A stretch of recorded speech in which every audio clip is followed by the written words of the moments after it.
If you're curious to hear a little music from our guest Carla Lucero, who we spoke to in our most recent episode, check out E4TT's annual concert of music by women and non-binary composers, Midnight Serenades, on January 25th.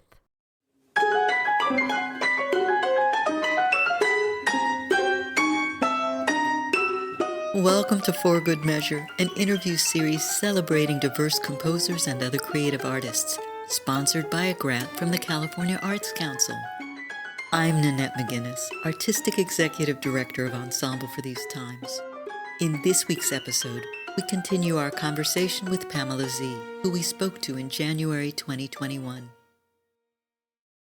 Often in your career, you must have been the only woman in the room. What has your experience been as a woman, and especially as a woman of color, in a field that is so often male-dominated? Well, I can say that as somebody who's been doing this for many, many decades, people are wrong if they try to tell you that there hasn't been any change or that there's no. It's certainly not over. It's just like, people who thought, oh, racism is over because Obama was president. It's like, it's certainly not fixed. It's not done. But, it is so much different. That it's so much more. I can say that when I first started doing this, I would just the stereotyping of like I used to walk into when I was playing in clubs all the time. I would walk in with my gear, and somebody who was there would see me come in and say, "Oh, you're the musician? You must do reggae." And I'd be like, no, I don't.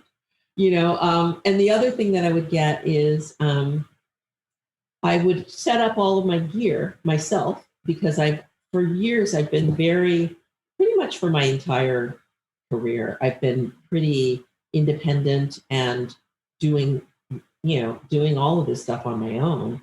So I would show up at a gig and I'd set up all my gear. And after I had it all set up, some guy would come up and go, "Oh, this is cool. Who set this up for you?" Or wait, can I help you get it the way it should be? Exactly. Or I would go to an electronics store or a music store, and I would ask for a particular thing. I need a 1/4-inch connector that's this and this or that, And they would be, "Well, what are you going to use it for?" Which was like, basically they assumed I probably didn't know what I was doing, and maybe I might be buying the wrong thing, And so that used to happen all the time.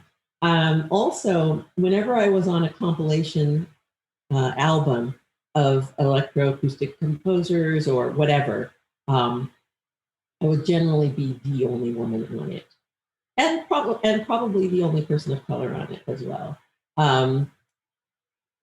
And that is simply, it's certainly still is a heavily sort of white male dominated field, the field that I'm in, but it's much less so than it used to be. And in some cases, women have really taken the lead. Like, people who, I noticed at one point that people who were doing live performance with like, especially with voice and processing, but sometimes with other instruments and processing, that women were the leaders in that for a long time, So that was that's kind of interesting. But yeah, I've noticed that people are much more, I think it happened for women before it happened for people of color, but like, so festivals, you can look at the roster of who's performing, especially like in my situation, like, so I'm on the steering committee of the San Francisco Electronic Music Festival. I was one of the founders of it. And actually the founder of it is a woman of color as well, Mia Masaoka. And we started this festival 20 years ago. And Mia sort of like assembled a bunch of us and said, "Let's do this festival." And we put together a steering committee. And we had been producing this electronic music festival for 20 years.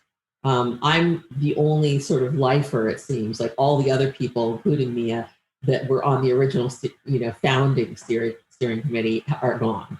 But I'm still there, and it's a bunch of new people. But I'm proud to say that of all the electronic music festivals in the world, ours is, except for ones that are, women's festivals, or ours, I would say, has consistently been the most diverse and the most balanced, gender-wise, Right. Especially.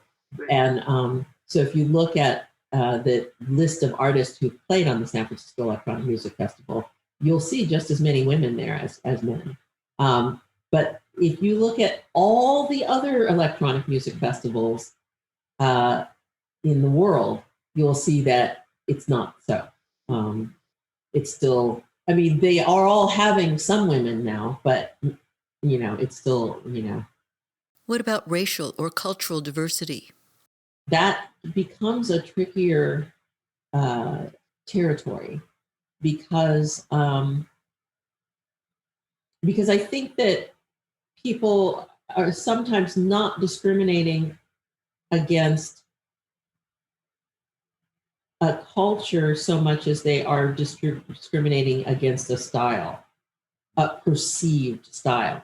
So like there's things like people see you and assume because of what you look like that you're going to make a certain type of thing, and they're like, well, that's not what we're looking for on our, whatever it is. So it can be tricky because it's hard to know where those lines fall. But I can say that that it's about time that a lot of these people are suddenly getting recognition. And I do notice, and I do think that it even predates this year's sort of BLM consciousness that has somehow elevated itself to the degree that now actual people, outside of certain communities are suddenly aware that those communities exist and that they're being treated certain ways.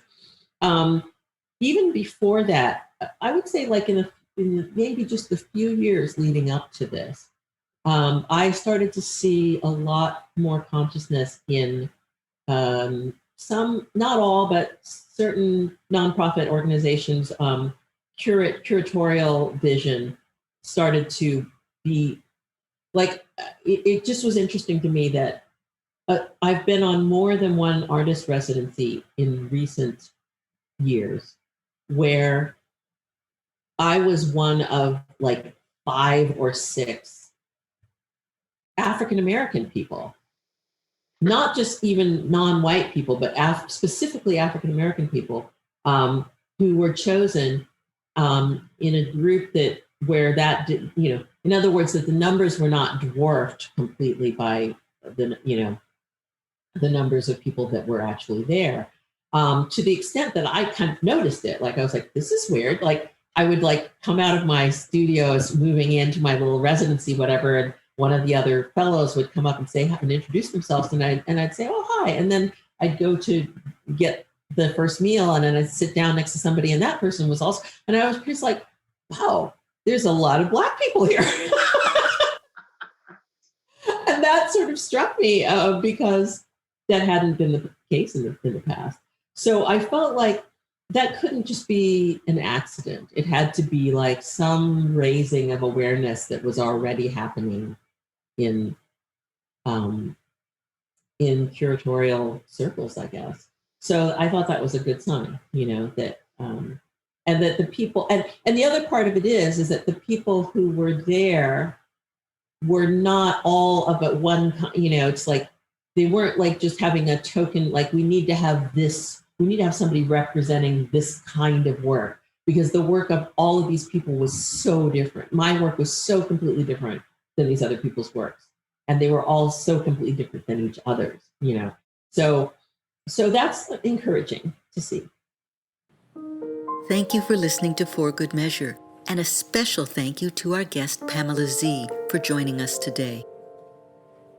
If you enjoyed this episode, please subscribe to our podcast by clicking on the subscribe button, and support us by sharing it with your friends, posting about it on social media and leaving us a rating and a review.